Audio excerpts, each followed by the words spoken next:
Okay, let's dive into a really pivotal moment. It's August 1944. Imagine Colonel General Alfred Jodl at Wolfschanze, Hitler's HQ. He's looking at maps, reports pouring in. Yeah, and the big thing is Patton's Third Army. They've broken out of Normandy, pushing incredibly fast, already 400 miles inland. Which, from the German perspective, should be impossible, right? Based on their experience, their doctrine. Absolutely. Decades of military thinking kicked in. Jodl and his staff, they weren't just guessing, they were doing the math. An armored division, just to move, burns through something like 150,000 gallons of fuel daily. Just staggering numbers. So their conclusion, based on every textbook, every war game, was pretty clear-cut. Patton had to stop. Any day now, he'd outrun his supplies. It was like a logistical certainty for them. It feels almost like a lot of physics in warfare. You advance, your supply lines stretch, you slow down, you eventually stop. Exactly. But that's where they fundamentally miscalculated the American factor. Specifically, American industrial power and ingenuity, while the Germans were predicting paralysis. The solution was already on the road. Literally. We're talking 5,958 trucks. An endless loop, moving day and night. Carrying 12,500 tons of supplies every single day. This wasn't just trucks, it was a system. The Red Ball Express. And that's what we're really digging into today, isn't it? How this completely audacious logistics operation, dreamed up in an emergency, run mostly by African-American soldiers, basically changed the game. Yeah, it's about how supply lines don't just support strategy, they dictate it. And how this operation, running at 35 miles per hour, delivered victory. It involved about 23,000 drivers, and crucially, around 75% of them were African American. We need to talk about that too. Definitely. But first, let's understand that German confidence. It wasn't pulled out of thin air. They invented Blitzkrieg. They knew fast advances. They did. But they also knew its Achilles heel from bitter experience, Russia. Their own advances ground to a halt precisely because logistics couldn't keep up. Supplies piled up miles behind the front. Because their system was too slow. Fundamentally, yeah. German truck reliability wasn't great, and here's the kicker. 80% of their transport was still horses and carts. Seriously. You can't supply Panzers moving at 30 mile per hour with wagons going at maybe 5 mile per hour. Right. So General von Luttwitz, just before the Red Ball started, basically said the Americans were walking into the same trap Germany fell into in Russia. The math just didn't work. And if you look at the numbers they were calculating, you can see why they were so sure. Patton had 12 divisions out there. That's 12,000 tons of stuff needed every day. And think about the fuel alone. A Sherman tank burns half a gallon per mile. On a good road. Yeah. So General Major Westphal looked at this 12,000 tons a day, 400 miles, over roads and bridges the Germans had just blown up. He concluded it was physically impossible. Didn't matter how many trucks Detroit could build, the distance, the damage, it couldn't be done. They were thinking in terms of scarcity, conservation, careful planning. Exactly. What they couldn't comprehend was the American approach. Overwhelming abundance, threw resources at the problem. Yeah. Which leads us to August 25th, 1944. 2 in the afternoon, a meeting happens. And Lieutenant Colonel Loren Ayers basically throws the German math out the window. Pretty much. He announces this radical plan. A dedicated, high-priority, one-way highway system. From the beaches in Cherbourg straight to the front lines. The Red Ball Express. Named after the railway term for top priority freight, right? That's it. Taking a railway concept and applying it to truck convoys on French roads, it sounded nuts. What made it so radical? What rules did it break? Okay, first, absolute priority over everything else. Nothing else moved on those roads if it interfered with the Red Ball. Second, the structure.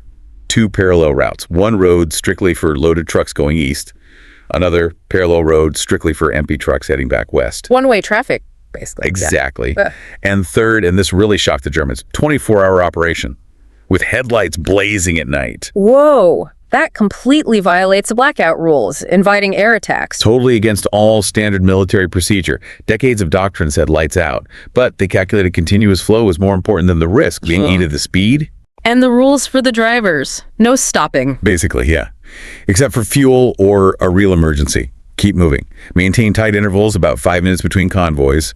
And crucially, maintain an average speed of 35 miles per hour. It sounds like controlled chaos. Almost 6,000 trucks running constantly, needing 90% availability. Colonel Thrasher apparently said it was impossible by any logistics textbook ever written. He did. And yet, within 36 hours of that meeting, it was up and running. Trucks rolling. Mostly the GMC Deuce and a Half, right? That iconic truck. The workhorse. tough, reliable enough. They were packing them with everything: fuel, ammo, food, medical supplies, 105 millimeter artillery shells, everything Patton needed, rolling 300 miles east. But, the trucks are just metal. What made it work was the people inside them. Right. Let's shift focus there. The human engine. You mentioned 23,000 personnel involved. And the really critical point, the one often glossed over, is that about 3/4 of those drivers, maybe 17,000 men, were African-American soldiers. Serving in a segregated army. A rigidly segregated army. The irony is just immense. These men faced discrimination daily, barred from white facilities back home, often facing the same segregation even in the rural areas in France. And yet, here they were, literally driving the lifeline for Patton's famous, predominantly white Third Army. They were the ones keeping the most celebrated American general moving forward. Absolutely. Every mile they drove, every ton they delivered, was basically a direct refutation of Hitler's whole racist ideology. It's a powerful, complicated part of the story. And did this shared pressure, this intense mission, create its own sort of culture among the drivers? Oh, definitely. Very quickly. You saw it on the trucks themselves, guys painted slogans, Patton's Blood Bank, Detroit to Berlin Express, stuff like that. And they developed their own road rules, born purely out of necessity. Like what? Simple stuff, but vital. If your truck was too slow, you pulled over. Immediately. Let the faster ones pass. If you broke down completely. Get pushed into a ditch. Yep. Harsh. But you couldn't block the flow. Anything under 20 miles an hour was basically seen as a roadblock. Keep moving, keep the convoy rolling. And how did the Germans react when they first saw this river of trucks? Utter confusion, then alarm. First, recon reports start coming in around August 28th. They're reporting continuous vehicle columns. They note the headlights visible for 20 kilometers, they said. Their conclusion: Americans have abandoned all military precaution. They saw it as madness, basically, inviting disaster. Because it violated their principles. Concealment, conservation, rigid procedure. They couldn't fathom deliberately making yourself that visible, that vulnerable. But the Americans were playing a different game, volume over vulnerability. Exactly. General Lieutenant Edgar Finger, he saw it firsthand around August 30th. His report back to HQ is pretty telling. He called the system beyond our comprehension. And then he said something really insightful. It's not military science. It's mass production applied to warfare. Mass production, like an assembly line, but on roads. That's the mindset. The American system planned for waste, for breakdowns. They figured about 20% of the trucks would fail at any given time. They built that into the model. Whereas the Germans would try to avoid any failure. Right, different philosophies. And the initial numbers just blew the Germans away. Right. That first week, August 25th to 31st, 89,939 tons delivered. Those nearly 6,000 trucks were averaging 1.5 round trips every day. A round trip was almost 700 miles. 686 miles, yeah. Insane mileage. When captured German logistics officers were shown these figures later, they just refused to believe them. Said it had to be propaganda. It simply didn't compute with their understanding of what was possible. But operating at that intensity, the wear and tear must have been unbelievable. You mentioned a 20% failure rate. That's what, over 1,000 trucks breaking down daily? Closer to 1,800 breakdowns a day, actually. It was mechanical chaos. But they had a system for that, too. Constant, on-the-fly innovation. How did they handle it? You can't just leave 1,800 trucks lying around. Mobile maintenance units roam the routes. They developed this kind of roadside triage. A truck breaks down. Mechanic gets there. You've got about 15 minutes. Can they fix it quickly? Great. If not, into the ditch. Into the ditch. Or dragged off the road, keep the artery clear. They even had mobile cranes swapping out entire engines in like 45 minutes right there on the shoulder.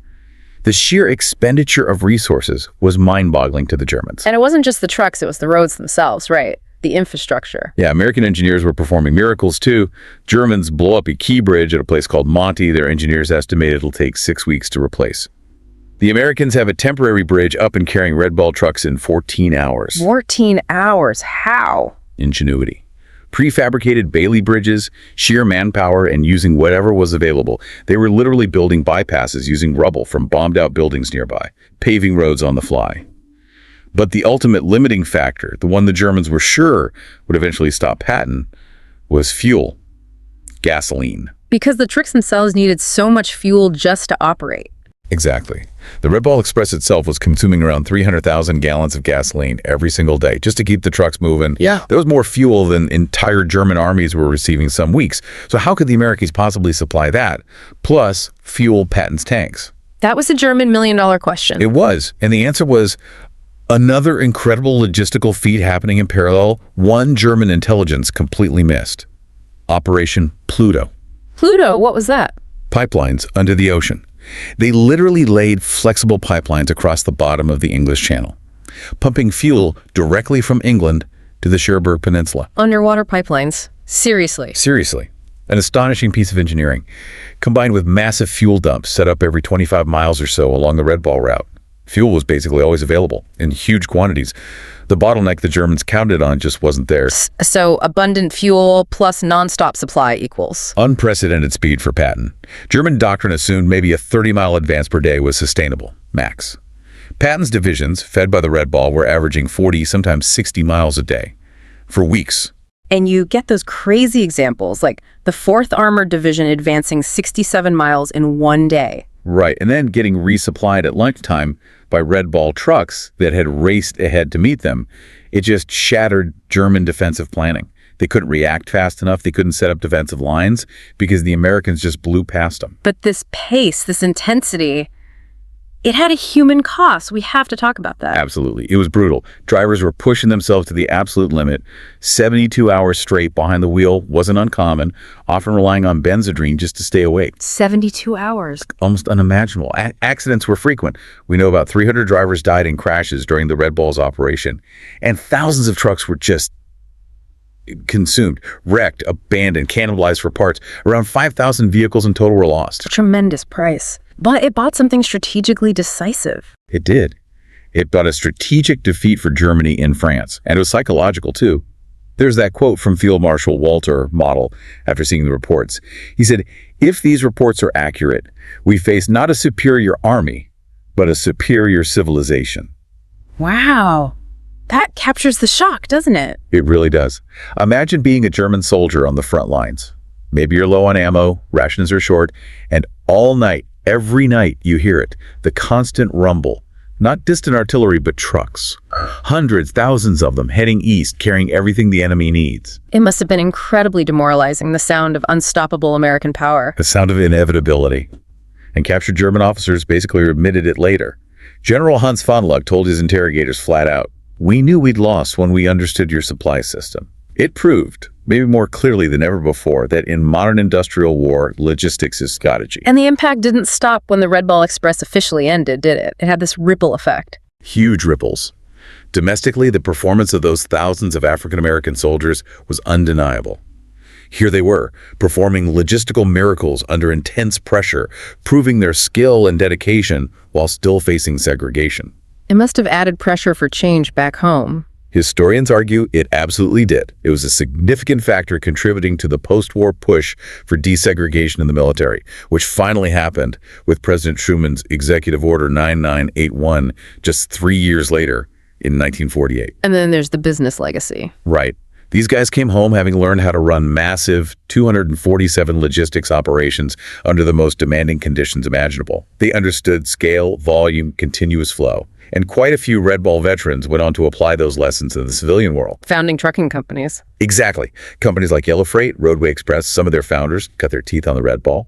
They helped build the modern American trucking industry based on those principles learned in France. So wrapping it all up, the Red Ball Express ran officially for 82 days, ended in November 44 when ports like Antwerp were opened up closer to the front. But in those 82 days, the numbers are just mind-blowing. 412,193 tons of supplies delivered. 400,000 tons. Estimated to have shortened the war by maybe 6 months. Which is incredible. The whole operation cost about $100 million, which sounds like a lot. But if it shortened the war by even a single day, It paid for itself many times over. easily. And in the end, you had top German commanders, Model Halder, others saying in captivity that they weren't just beaten by tanks or planes, they were beaten by American industry, American logistics, and specifically American trucks. American trucks.